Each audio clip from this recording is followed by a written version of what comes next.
Баршаға сәлем. Осылай қатып ұйықтап жатқам ғой, бір кезде телефоным шырылдап жатыр екен. Содан телефонымды іздеп сағатқа қарап қалсам 11-ден өтіп кетіпті. Ұят болды ау деп ұшып тұрып шықтым. Сөйтсем үйде ешкім жоқ.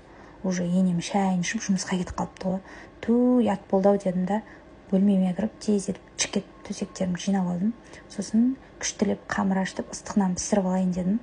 Содан қамырымды ашытып қойдым да нанды зуалап пешке салып қойдым да осылай чек еткізіп оны да пісіріп алдым. Таза бүгін қолмен жұмыс жасаймын дедім да үйлерді чек еткізіп жинап тазалап алдым. Содан кухняға келсем, газымның түрі де осылай білініп жатыр екен. Бұны да осылай жалтыратып жуып алдым.